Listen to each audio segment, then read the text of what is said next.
Could you survive 5 nights at a haunted establishment? Not at a pizzeria, but a manor where several gruesome murders took place. Well, if you don't mind being all the way out in the backwoods away from society and aren't afraid of clowns, you might just be able to stay for the full period as we see how to beat the hell house that is the Carmichael Manor. Let's go. The film opens inside of a documentary already in progress, discussing the famed Carmichael Manor. The two people being interviewed are Bradley, a co-founder of an open public detective website called CLOWNS, and Alicia, the author of various true crime books. We learn from the two that the family who owned the manor was insanely rich and had the property built far away from civilization, miles into the woods on purpose. And that there were 5 members living there previously: a father, a mother, their 2 daughters, and of course, their son.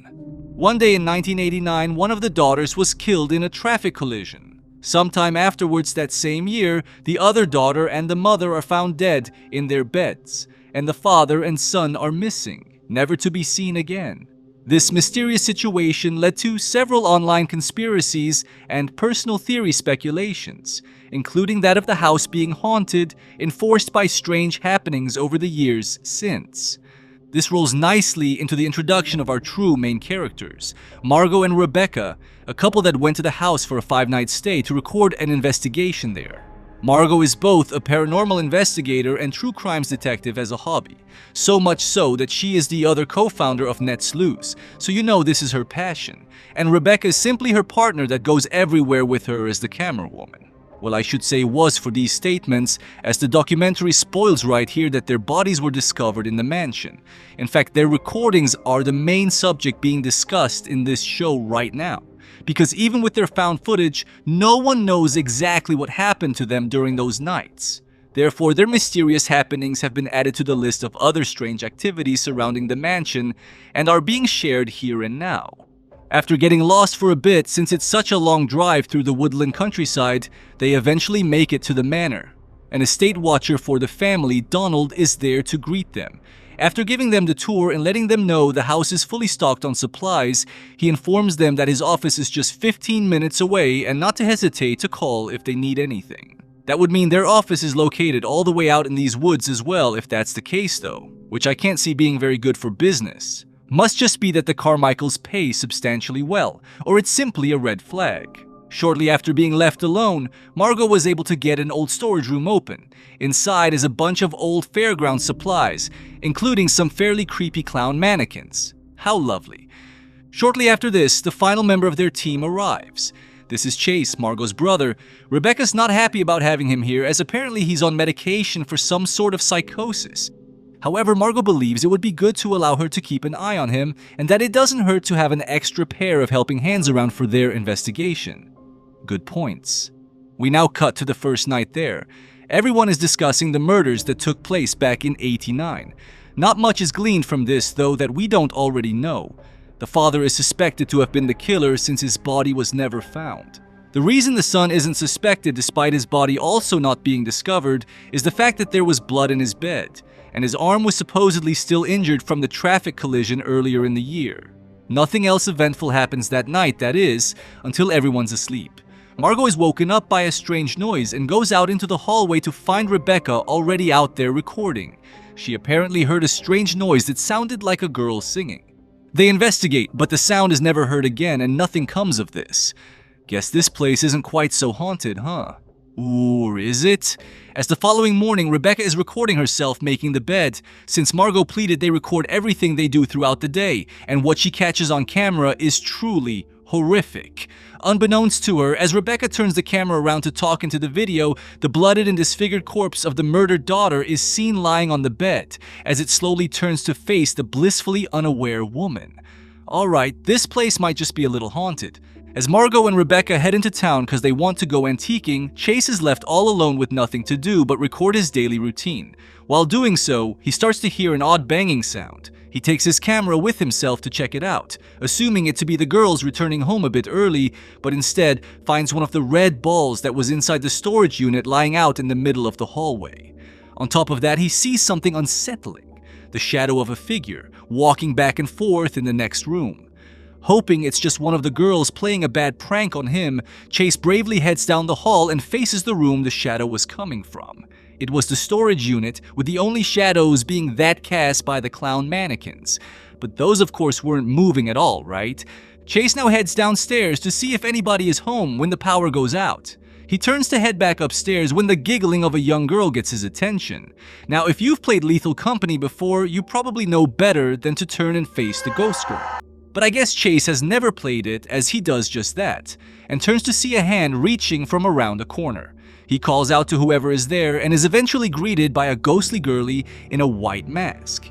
He boldly stays where he is, fighting the urge to run, and calls out to the figure.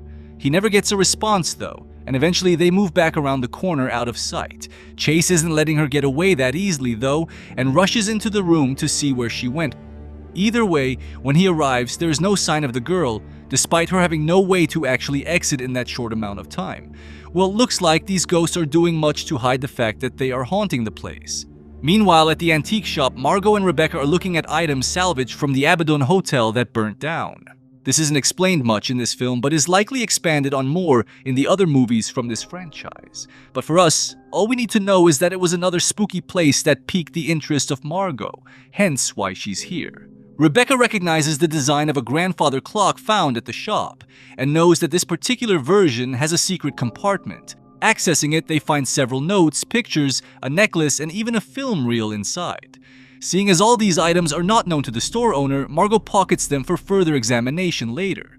When the two arrive back at the house, Margot explains that she was warned the power could go out occasionally before Chase shows them the footage of the events he encountered, after seeing the footage firsthand. They're all convinced this place is actually haunted, which worries some and excites others. A lot has happened, so let's review the happenings so far and see what exactly went wrong, because is about to hit the fan. Chase was very brave, going to investigate the oddities at the house while alone. Now that they have actually seen paranormal activity in those areas, I would leave a camera there to be recording it 24/7. That way we can catch ghosts in the act of showing up, moving around, or vanishing. The evidence they have now is good, but could still be explained away as an accomplice of Chase causing a hoax for the recording. Either way, if they choose to continue staying in the house, they should have as much ghost protection as possible, such as salt, iron, holy water, and so on. Really, they should have come prepared and brought all these things with them, but I can understand being doubtful after visiting so many non-haunted houses. But at this point, after what we have seen, it's time to start believing and following all the cliché rules. After all, they're cliché for a reason. As for the girls at the antique shop, I don't think it was right of them to steal.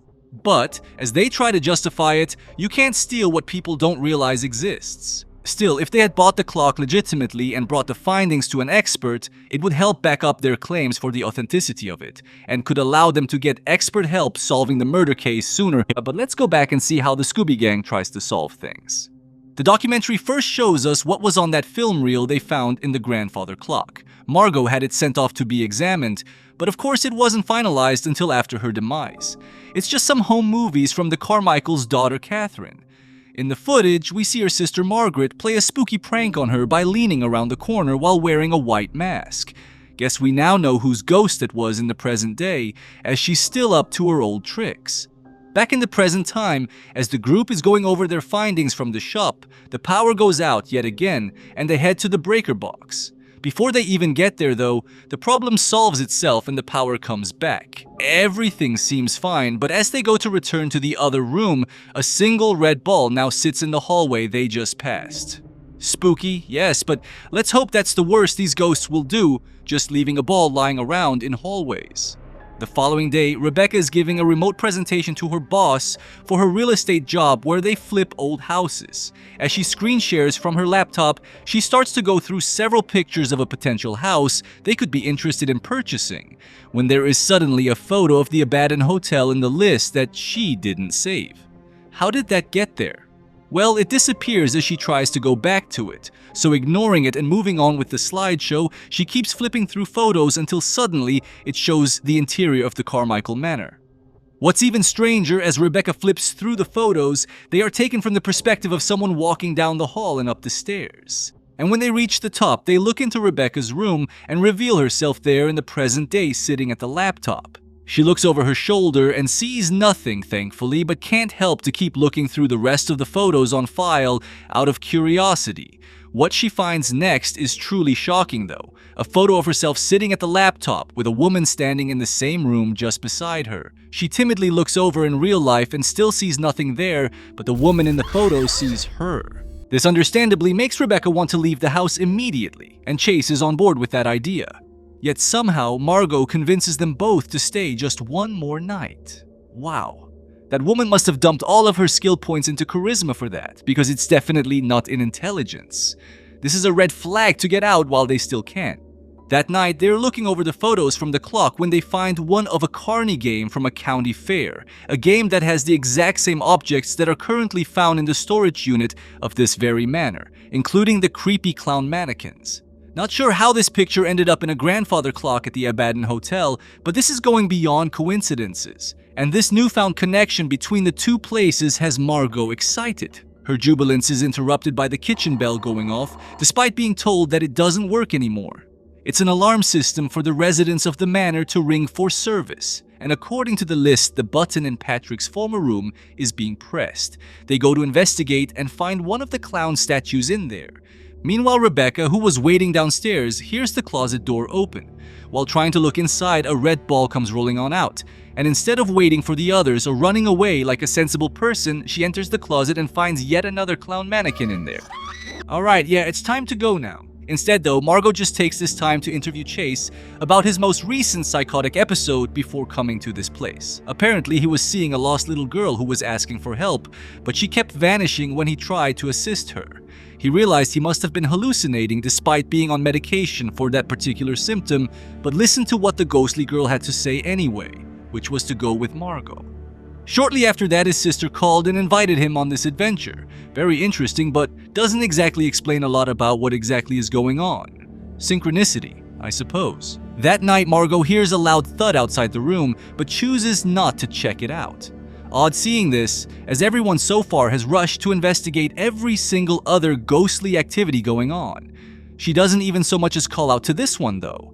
Let's hope that wasn't a mistake. In the morning, they find Chase's bag outside of their room, but the man himself is missing and even left his cell phone behind.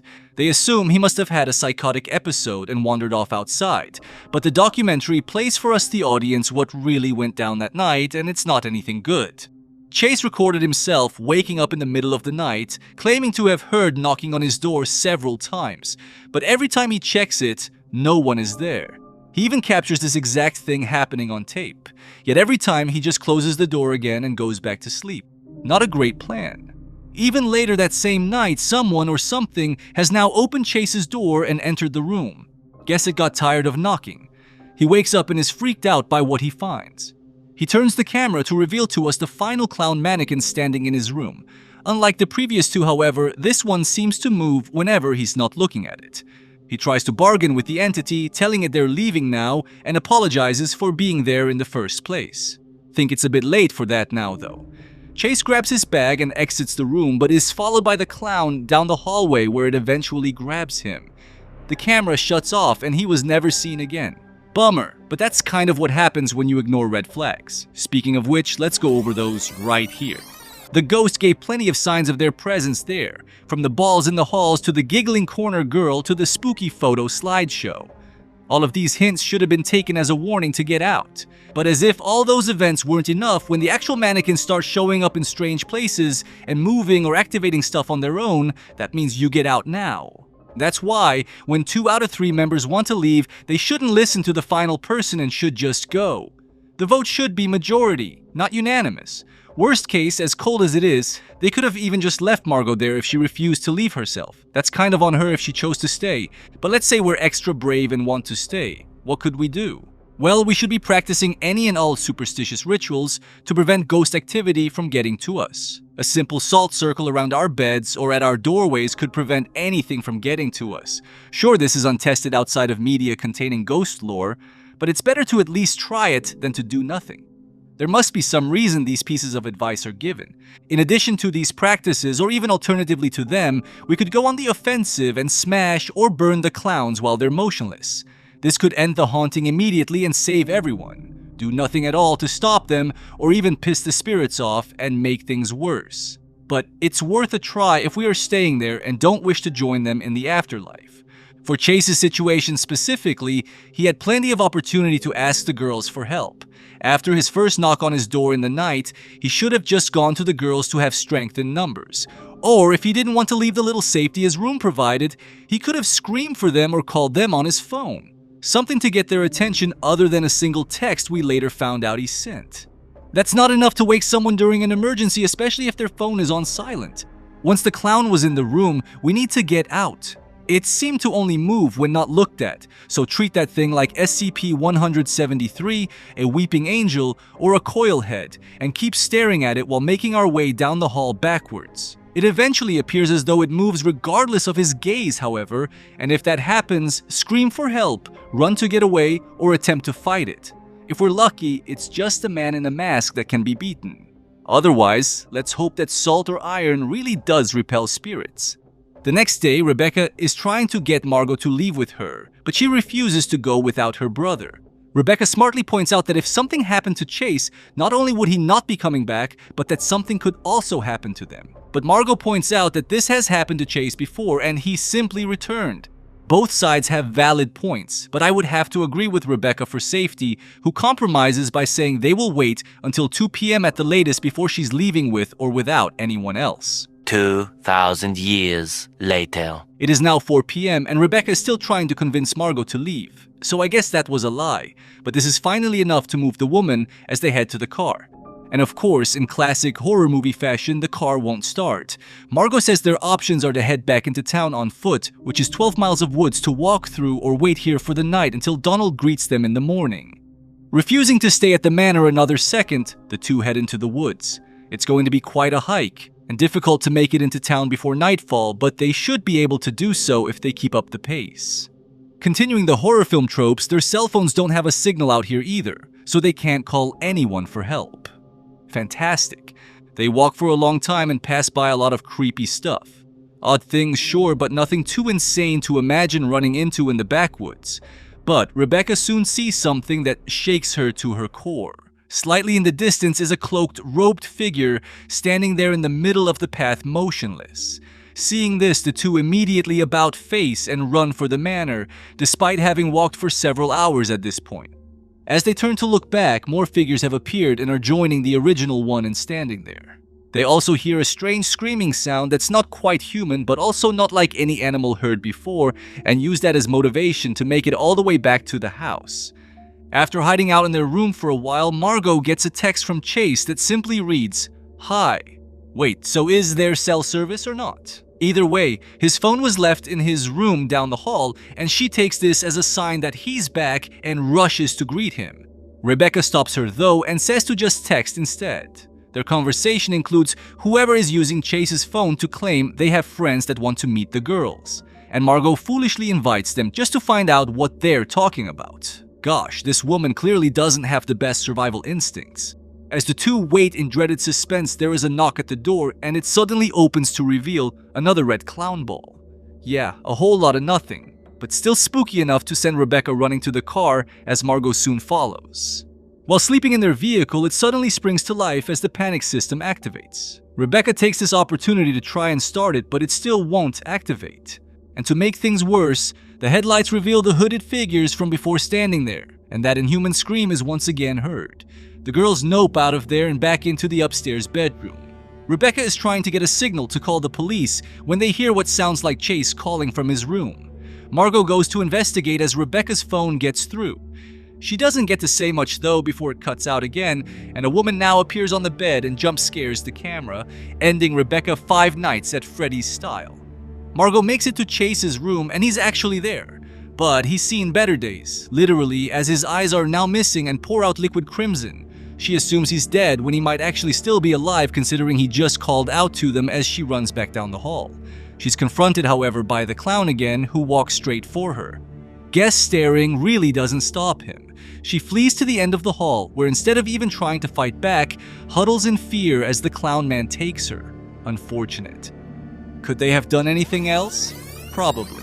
Rebecca could have stayed true to her word and left earlier. Had she done so, they would have discovered the broken down car sooner and may have been able to call the state office for assistance. But their phones did choose this time to magically stop working, so that likely wouldn't have worked. What about walking to that estate office though? Donald said he was 15 minutes away. Even if he meant with a car, that would still be easily reachable on foot after several hours of walking, which Margot claims they did. Why were they trying to walk all the way back to town and not to the nearest safe house location? If actually going through the woods, however, I would have hoped they brought some sort of defensive protection with them. If they had, when they got to the hooded figures, they could easily have walked around them and simply threatened or attacked if the figures continued to get close. Without defenses though, I can understand why they'd run. The cloaked people could be just that, people, which is terrifying to encounter when alone so far from civilization. They could have been attacked and murdered without anyone ever knowing it. Just another reason to stay strapped to avoid getting clapped while in the middle of nowhere. Speaking of which, Margot should have tried to fight the final clown she encountered. It could just be a man in a mask, and therefore just as vulnerable to attacks as one. Of course, as the audience with hindsight, we know these are supernatural entities, and if our ghost protection failed us, we couldn't do much else to survive. The only other choice for our main characters is to flee the manor, either by jumping out a window or just avoiding it when woken up in the car. From there, they could just run into the woods. With the hooded figures behind them and with how slow they move, they could easily make it to town before getting attacked. The only problem is they are supernatural figures, and for all we know could just warp in front of them. Still worth a try as opposed to sitting and accepting fate. So unfortunately, our crew didn't take the hint to leave and follow the leader with a death wish. Make sure to come prepared for whatever it is you could possibly deal with and follow your instincts, not a leader with a curiosity like a cat's. Let me know what you think. Thanks for watching guys, binge another one and peace out.